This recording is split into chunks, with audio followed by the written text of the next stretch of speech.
You might have heard of Maslow's hierarchy of needs, but have you heard of the SEO pyramid? When you follow that pyramid step by step and adhere to the principles of white hat SEO, you're more than likely going to create the kind of SEO program that's going to be approved of and rewarded by the search engines. But a common mistake that many site owners make is jumping from one level of that SEO pyramid to a level 2 or 3 above it and neglecting the process in between. Today's video is going to explain exactly what the SEO pyramid is and how to follow it exactly to the letter.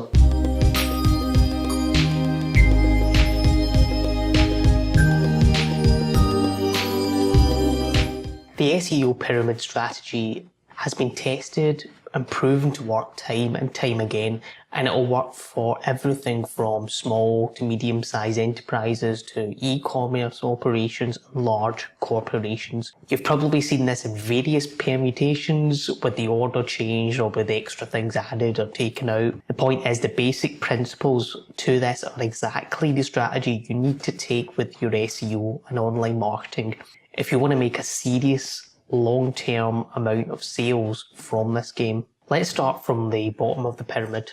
Now, funnily enough, this is the base of the pyramid and the foundation on which everything else needs to be built. But funnily enough, this is the part most people tend to leave either last or they just skip over entirely. But as I said, it's the most important part, and when I see people handle the content themselves, it usually means 5 or 6 poorly written articles and they're only a couple of hundred words each, or essentially just advertorial sales pitches, which, although it's not as bad as doing duplicated content, which is even worse. Sorry to say, but that's not content, and you're just setting yourself up to get whacked with a penalty by Google or hammering at the rankings when Google does the next algorithm update. You have to provide some sort of value for your potential audience. What kind of questions do they have? What keeps them up at night? What potential pain points might they have with your particular product or service or the thing which they're having a problem with?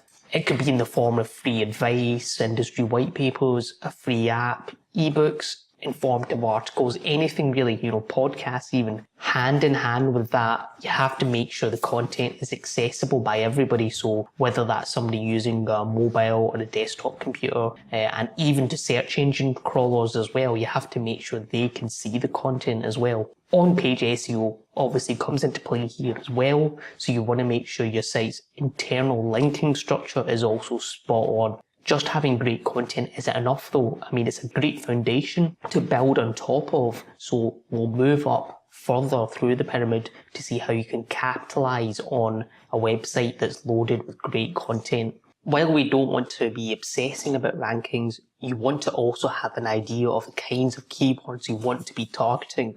So have a look at your competitors, look at the related and suggested keywords, perhaps keywords which you're already ranking for, and then create a big list of these. Again, your on-page factors are really important and they need to be done correctly.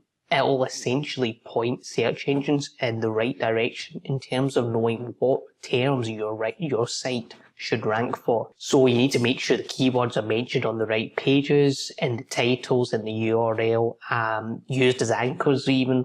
But again, that also means don't over-optimize. Keep it as natural looking as possible. Keyword stuffing's been relegated to the past, so you really want to avoid over-optimization with anchor text. Now here's where you can really capitalize on the base of the pyramid. Think about where your target customers and your audience may be lurking, what kind of sites they're looking at, and reach out to the site owners or the editors on those sites.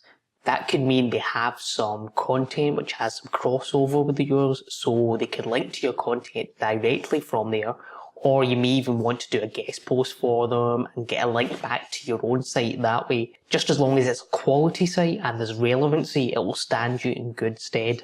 Now, the more of these links you can get, the more traffic you can gather up and send to your website. And obviously, the more sales you can make. Now, this is my specialty. I hang on about link building all day, but for the purpose of this video, I won't go on about it too much. I have plenty of other videos and articles which can discuss it. And the key thing to bear in mind is this is where you really capitalize on your content. But if your content isn't good enough for people, it's probably not good enough for links either. The take home from this is each part can have an effect on the layer that's further up. Ignore one part and you're going to find the whole strategy crumbles. SEO is so much more than just one thing, whether it's on page, whether it's content or links. You need a holistic approach to this. Done right, instead of having a flimsy house of cards and just playing chance, gambling on how you're going to perform like most people do, you'll build a strong pyramid that will stand the test of time. Thanks for taking the time out to watch this video. If you want to continue watching them and want me to keep making more of these, please subscribe to my YouTube channel.